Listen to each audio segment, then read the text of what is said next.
Hi friend, সবাই কেমন আছো? আশা করছি অনেক ভালো আছো। আমিও ভালো আছি। তো আজকে তোমাদেরকে ফাইনালি একটা ব্লগ দিতে চলেছি। সেই ব্লগটা হচ্ছে আগের সপ্তাহর আগের সোমবারে প্রথম সোমবার, শ্রাবণ মাসের প্রথম সোমবারের ব্লগ। সেটা এডিট করা হচ্ছিল না বলে সেটা তোমাদের সাথে শেয়ারও করতে পারছিলাম না।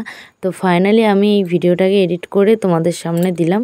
তো আমি যাচ্ছিলাম প্রথম সোমবার, শ্রাবণ মাসের প্রথম সোমবার তারকেশ্বর বাবা তারকনাথের মন্দিরে। তো আমি যাচ্ছি ফার্স্ট টাইম। তো কেমন কি কোথায় কি করলাম চলো।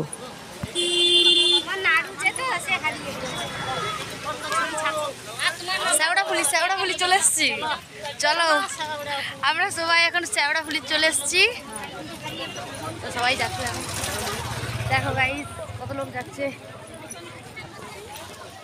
তো শ্যাওড়াফুলি নদীর পাড়েই ছিল অনেকগুলো রেস্টুরেন্ট, যেগুলা ছোটোখাটো হোটেলের মতো ছিল, যেখানে দুপুরবেলা আমরা লাঞ্চ করতে পারি। তো সেখানে সকাল থেকে কিছু খাইনি, বলতে গেলে দুটো মুড়ি খেয়েছিলাম গাড়িতে বসে। আর আমরা ট্রেকারে করে এসেছিলাম প্রায় 25 জনের মতো। তো সেখানে আমরা মুড়ি আর ছোলা নিয়ে গেছিলাম, ছোলা খেতে খেতে গেছিলাম। তো ফাইনালি আমরা দুপুরে ভাত টাত খেয়ে চলে এসেছিলাম শ্যাওড়াফুলি নদীর ঘাটে। আর এখানে এসে এই যে ব্যবসাটা, এটা খুবই ভালো ব্যবসা, এক মাসে লাখপতির ব্যবসা বলতে গেলে। ব্যবসাটা কি বলতো, ওই যে বাঘ রেখেছিলাম, আমি তো বাঘ নিয়েছিলাম আমার বাড়িতে, আমার 2টো বাঘ নিয়েছিলাম, আরও একটা কাকিমা 3টে বাঘ, মোটামুটি আমাদের 25 জনের 3টে বাঘ ছিল, ঠিক আছে।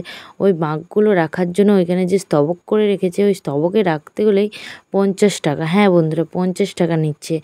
আর 50 টাকা নেওয়ার আগে, বাঘ রাখার আগে কি বলছে জানো, আর তুমি কোথাও রাখতেও পারবে না, ওইখানেই রাখতে হবে। তাই ওদের একটা ভালোই চাকরি বলতে গেলে, ব্যবসা আর কি। তো এখানে বাঘ রাখার জন্য 50 টাকা নিচ্ছে, ঠিক আছে। একটু ভালো করে তো বাঘটা সুন্দর করে সাজিয়ে দেবে বলছিল, ওই ঘটিগুলো সুন্দর করে বসিয়ে সাজিয়ে দেবে বলেছিল। তো সত্যি কথা বলতে ঘটিগুলো ভালো করে বসায়ও নি আর সুন্দর করে সাজায়ও নি, শুধু একটু মাটি দিয়ে ঘটগুলোকে বেঁধে আমাদেরকে ছেড়ে দিচ্ছিলো। তো যাই হোক, 50 টাকা করে আমাদের বাড়ি থেকে গেছে 100 টাকা, আর কাকিমার কাছে আর 50, 150 টাকা আমাদের ওই বাক্স সাজাতেই চলে গেছে। তো ফাইনালি আমরা অনেকটা পথ আসার পর 5 ঘন্টা চলার পরে একটুখানি বসলাম, আমি আর আমার মেয়ে আর হাজব্যান্ড। আর আমরা যে 25 জন একসঙ্গে ছিলাম, সেই 25 জনে একজনও কিন্তু আমাদের সঙ্গে ছিল না, কারণ এমন ভিড়, এত ভিড়, লাখো লাখো লোকের ভিড়, একটু কেউ চোখের আড়াল হলেই তারা হারিয়ে যাচ্ছে, এইরকমই ব্যাপারটা ছিল।